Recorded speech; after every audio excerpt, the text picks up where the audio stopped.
materi Case Pro masuk hari ini di pembahasan topik 2.2, yaitu keterampilan pengambilan keputusan ya. Jadi kita masuk di topik 2, yaitu keterampilan pengambilan keputusan. Ya.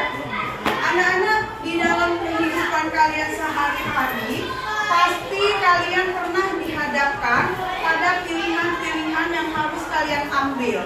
Kadang-kadang itu membingungkan, bikin galau, tepat atau enggak nanti keputusan yang diambil. Nah, hari ini supaya kalian nanti bijaksana, tepat, bertanggung jawab terhadap keputusan yang akan kalian ambil dalam hal apapun di kehidupan remaja kalian, Mem Andi akan berikan nanti tips bagaimana sih sebetulnya proses pengambilan keputusan yang baik dan benar serta pas sesuai dengan kebutuhan yang kalian butuhkan saat ini, gitu ya.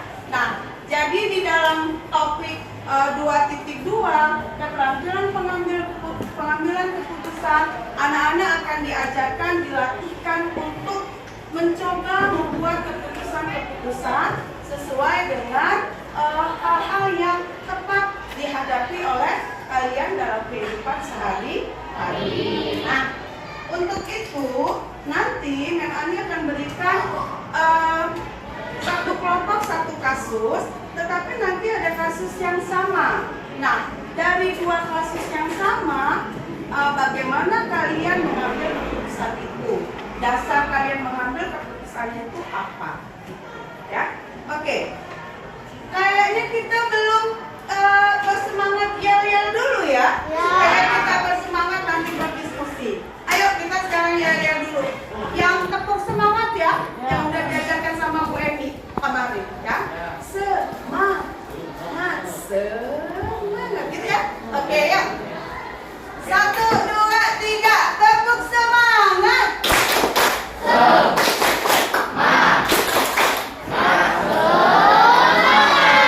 Oke, tepuk tangan buat kita. Sekarang memang ini mau bagi kelompoknya nih. Nanti yang berempat ini memang dikasih satu kasus ya. Diskusi nanti berempat ya. Ini kasus 3. Nih. Yang ini memang dikasih kasus nih ya, bertiga ya, nanti ya sini ya. Oke. Ini bisa berkelompok ke sini deh. Ah, sini. Kamu yang dua di sini. Sini. Nah. Memang dikasih yang ini ya. Nih. Kemudian yang ini berempat ya. 4 kasus ini deh. Nah, yang ini boleh ke sini, gabung ke sini ya. Ini kasusnya yang ini. Sini nak, sini. Kamu gabung sini saya. Nah, ini boleh gabung ke situ satu, ya. Satu. Yang ini ke sini. Ah, jadi berempat di sini. Lampunya bawa sini, ya. Bisa. Lalu, nah, anak-anak dengarkan. Menurut kalian, keputusan yang harus diambil yang mana? Kemudian alasannya apa kalian mengambil keputusan tersebut ya? Nah, ini dituliskan di sini nanti untuk presentasi ke depan. Kita keputusannya begini. Alasannya apa? Ditulis supaya nanti waktu mudah ya. Oke. Ya. Ini balik ini. Ya. Ditulis ya, nanti keputusannya ngambil yang mana? Oke.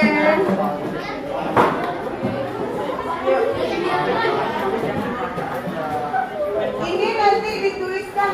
Kalau kita keputusannya gini deh, yang mana ya? Boleh tulis ini. Keputusan yang diambil itu apa? Alasannya apa?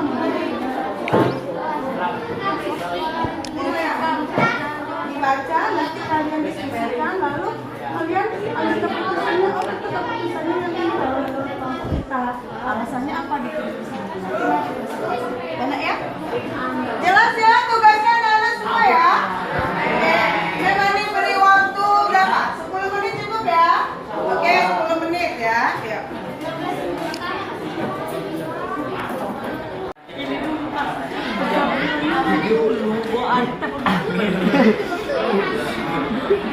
Bacokin. Anda jika memesan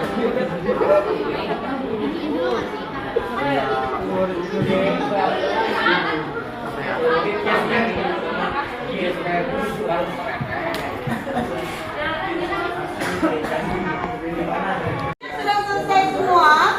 Ya, kita bisa mulai presentasinya ya.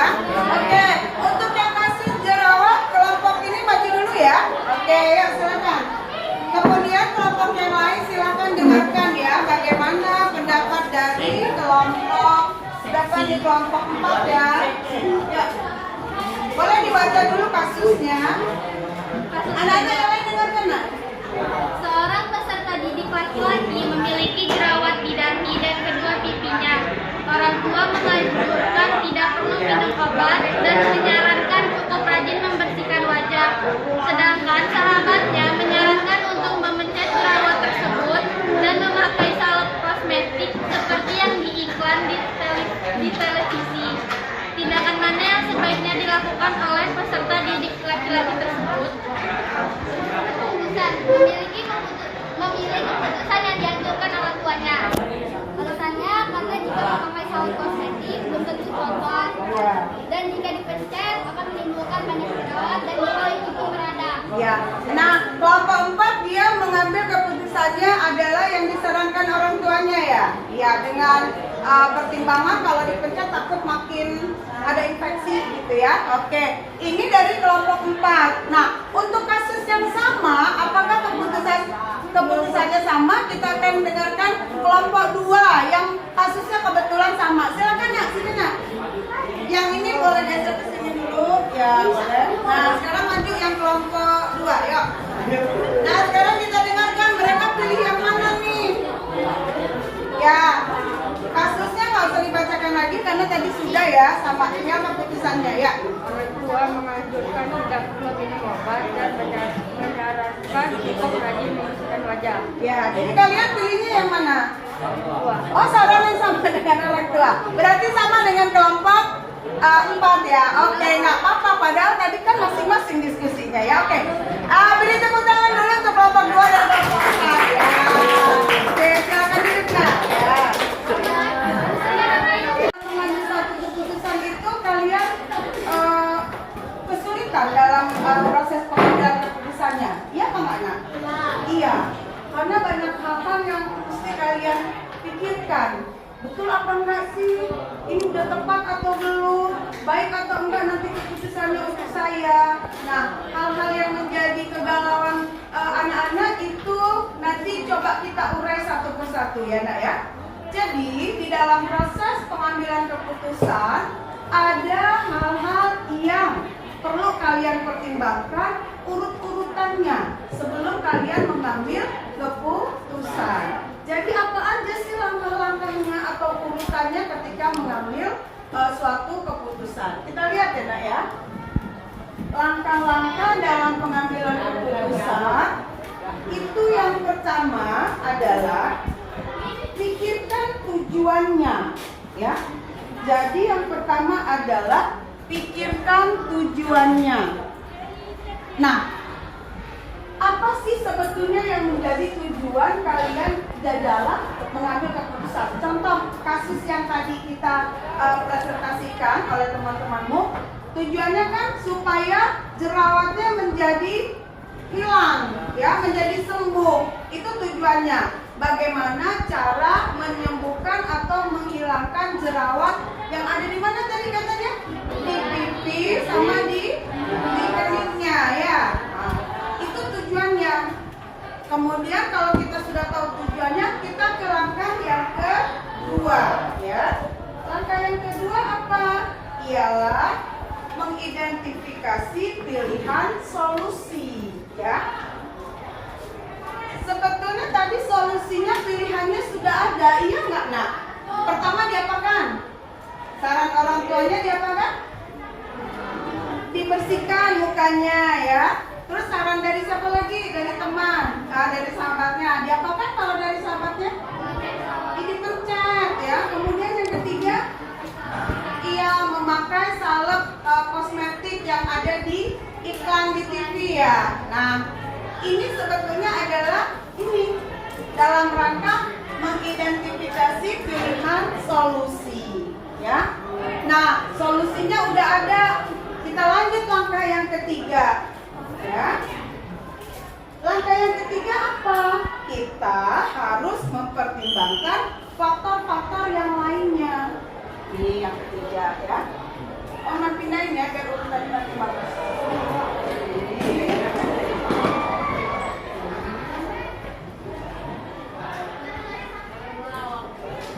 Nah, yang ketiga, pertimbangkan faktor lain. Contohnya gini, harus melihat juga kalau misalnya pilih yang dipencet, nanti infeksi enggak?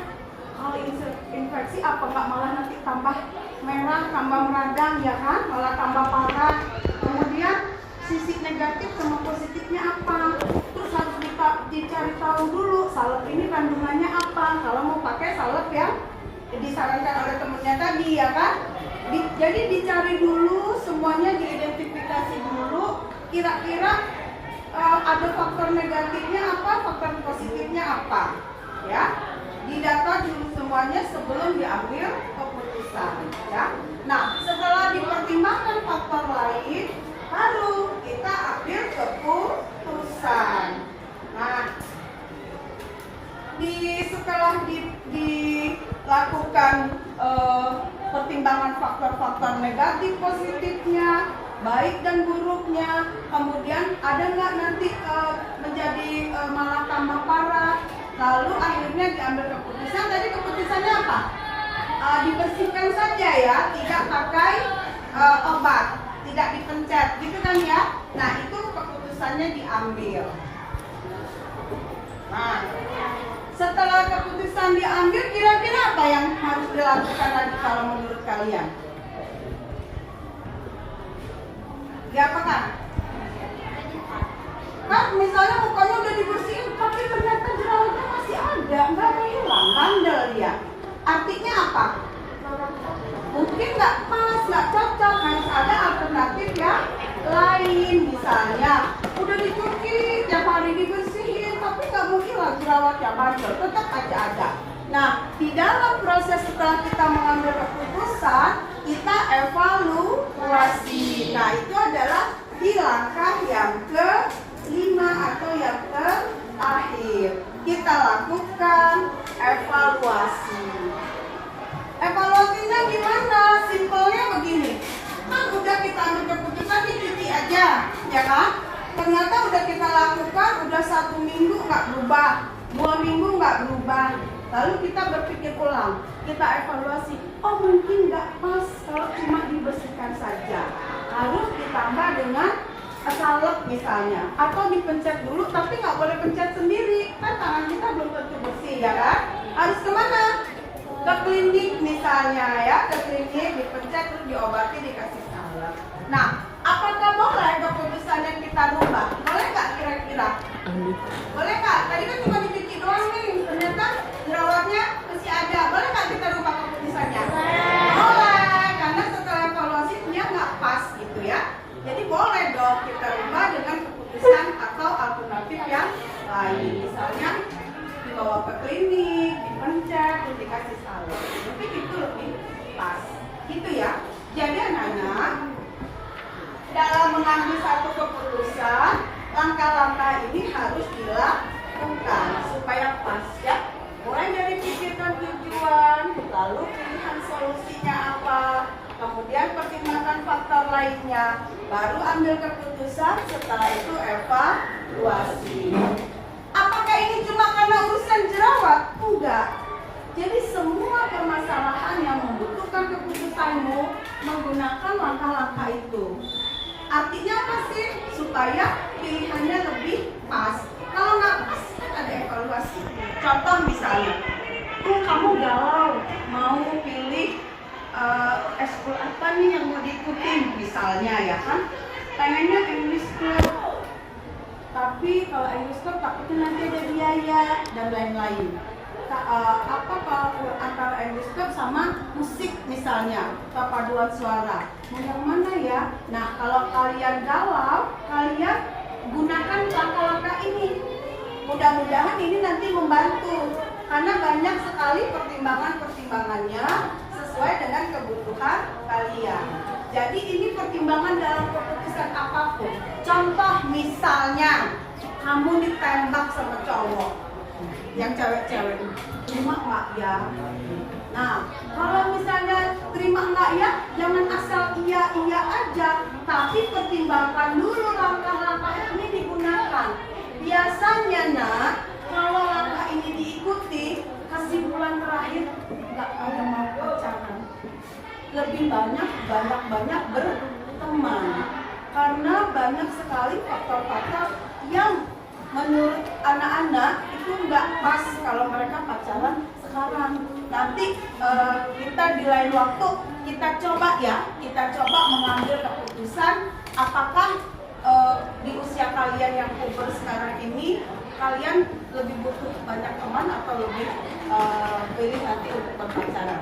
Tapi nanti di sesi yang lain ya. Hari ini yang penting kalian sudah tahu dulu bagaimana sih langkah-langkah dalam pengambilan keputusan.